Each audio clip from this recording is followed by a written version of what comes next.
Hello motorcycle fans, how you all doing? Right, it's a lovely evening. It's Bank Holiday Sunday of August. So that's like the 26th, 27th. Soon be blinking September. I'm not looking forward to autumn and winter at all, but it has to be done, I guess. So I can't get this blinking mirror sorted. Ugh.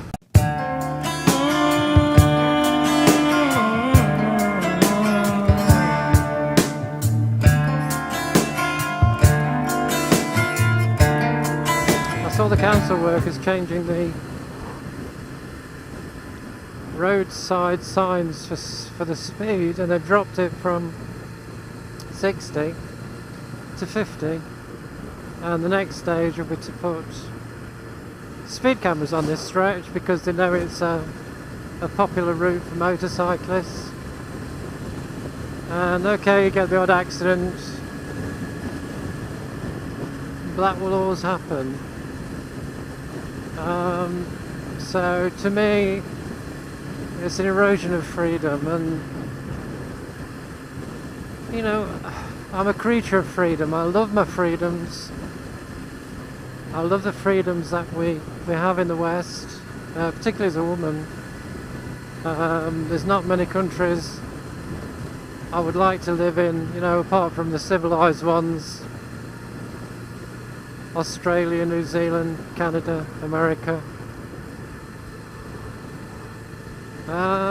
Parts of Europe now I wouldn't want to go to because of the problem women are facing with these migrants which are attacking women for not wearing the headscarf, or if they're not Muslim. And I don't know, I can see our freedom's getting eroded even more to try and curb this, but I don't see a fat lot our government is actually doing to tackle it, really. It's trying to thwart the attacks, but they're not getting to the root cause, and we all know what the root cause is, and that needs sorting. And I think the only way to do this is if someone is caught in this country attempting terror or linked with terror.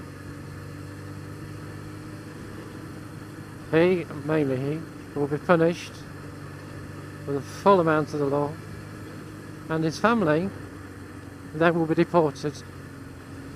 So basically punish the whole family, because I think most of them probably knew anyway, and because there's no deterrent at the moment. And why aren't we picking up these 3,000 extremists? It beggars belief. Human rights, you know, oh, you know, you can't do this because of human rights. I'm afraid innocent civilians have to take the precedence on human rights, I'm afraid. And the government's job is to keep us safe, and it can't keep us safe. And you can see how cities and towns, it's happened now to Melton, with these chav scum ruling the streets, basically. And enough's enough. You know, if the government with the police can't keep us safe, then we need to keep ourselves safe. And I'm not one for advocating violence, only in defence. And I think this is what we're going to have to do. And I've said before in a previous vlog about we need to get sort of groups together where we can probably police ourselves. I think things are moving up a notch where it's not going to be just to detain somebody, but I'll give you an example. My ex came from Northern Ireland, and if someone perpetrated. I'll give you an example. There were some youths terrorising some old folks in one of the villages, and a notice went up saying, "We know who you are. If it doesn't stop, you will be punished." And this will be from one of the paramilitaries, and the trouble stopped. Another example was, we were in a cafe in Belfast, and there was a couple talking in quite a broad Northern Irish accent. I can normally pick it out, but I couldn't really understand what these two were saying because it was so broad. So my ex was translating for me. Basically what it was a local drug addict was found, well, he'd broken into a house, robbed this particular house, caused damage. He was caught by the paramilitaries. He was made to go around to the house to apologise, made to pay the money back and to put right any of the damage, and then he was given a firm beating. And although Northern Ireland has got its problems, and it probably will have its problems for a few years yet, when it comes to social justice, they seem far and above us and what we can offer at the moment. And although I may get in trouble for this, I'm not inciting violence, I'm inciting retaliation. If somebody does something wrong, then they need to be punished. And if the government and the police can't do anything, or are unwilling to do anything, it's now falling on the citizen to actually do something about it. And it's a sad state of affairs where we can't feel safe in our own country, our own towns or homes, without these feral louts and these terrorists basically controlling everything. So enough's enough.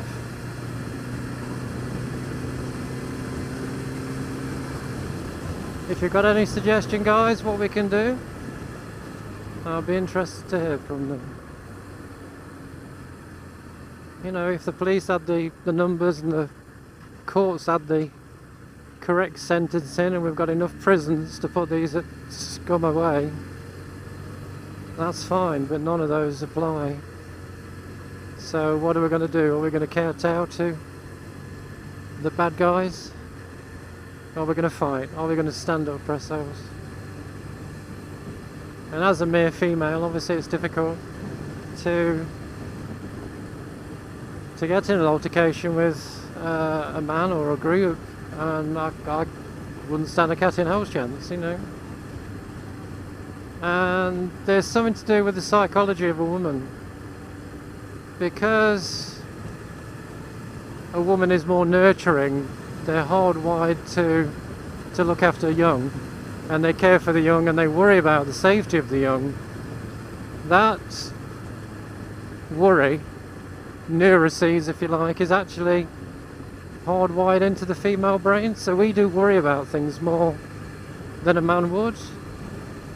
And this is why there's a fair bit of depression, I think, within women. It's because they're neurotic when it comes to dangers for the family and for themselves in this big worldwide world that we live in.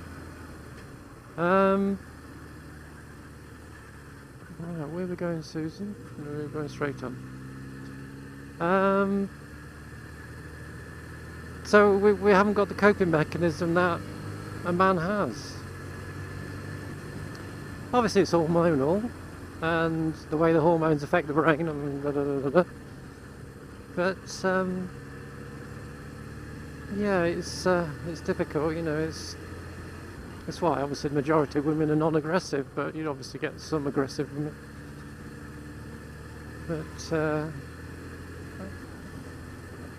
if attacked, I would do my best to defend myself. I'm quite tall, but you know, For example, my ex, who was about 6 foot tall, I mean, he could literally pick me up over his head.